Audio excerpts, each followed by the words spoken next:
There's a moment when a young girl turns into a woman. It's dark and it's light. Complicated and not just pretty. It was the wedding of the century, a union wrapped in silk gowns, glittering tiaras, and whispered promises of power. But behind the cameras, behind the diamonds, stood a bride with swollen eyes from hours of crying. Her name was Consuelo Vanderbilt, and her story isn't the fairy tale history wants you to believe. This is the tale of a life trapped in a gilded cage. And decades later, Consuelo revealed the horrifying truth in her memoir, 1895.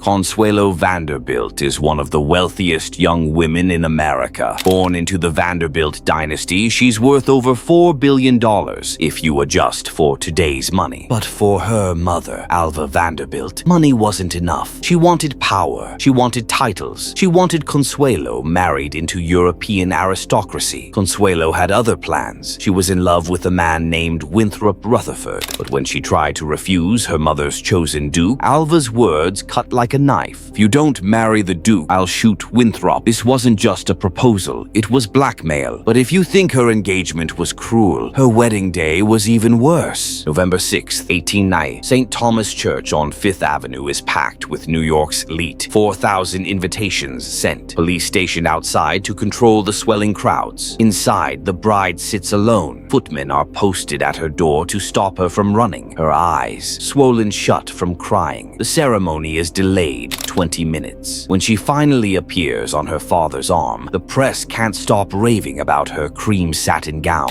her 5-foot train, the orange blossoms in her veil. But behind the lace and diamonds, Consuelo's face tells another story. And what came after the vows? A marriage that turned her life into a prison. The 9th Duke of Marlborough, nicknamed Sonny, was anything but warm, cold, arrogant, still in love with another woman he'd abandoned for Consuelo's fortune. British high society sneered at Consuelo's new money. They even mocked her long neck, calling it a deformity. She hated the English weather. She hated the rigid traditions. She dreaded the silent dinners with a man she barely knew. But her nightmare didn't end there. Rumors began swirling, whispers of secret affairs. In night, while the Duke was away fighting in the Boer War, French painter Paul César Helot created intimate portraits of Consuelo. The soft gaze, the delicate brush strokes. They spoke of a closeness never confirmed, but endlessly whispered about. Even Helot's daughter believed her father and Consuelo had been lovers during that lonely winter. Still, divorce in Edwardian England was unthinkable. Consuelo and the Duke lived separate lives under one gilded roof. But then, the law changed, and Consuelo saw a crack in the cage. In 1920, after 25 years of emotional imprisonment, Consuelo finally filed for divorce. But freedom came at a price. The Duke secured a settlement of $100,000 a year, over $3 million today, and $81 million in railroad stock. It was humiliating, but necessary. For the first time in her life, Consuelo would choose her own path. Consuelo married Jacques Balsan, a French industrialist, a man she loved, a marriage on her terms. They lived happily together until his death in 1956. In her memoir, The Glitter and the Gold, Consuelo finally told the world what her fairy tale wedding really was: a crown of sorrow and a cage of gold. Consuelo Vanderbilt's story isn't just history, it's a haunting reminder of how wealth and power can cage a soul. Behind the diamonds and tiaras were broken hearts and brides forced to smile for the cameras. How many other Gilded Age brides suffered the same fate? We may never know.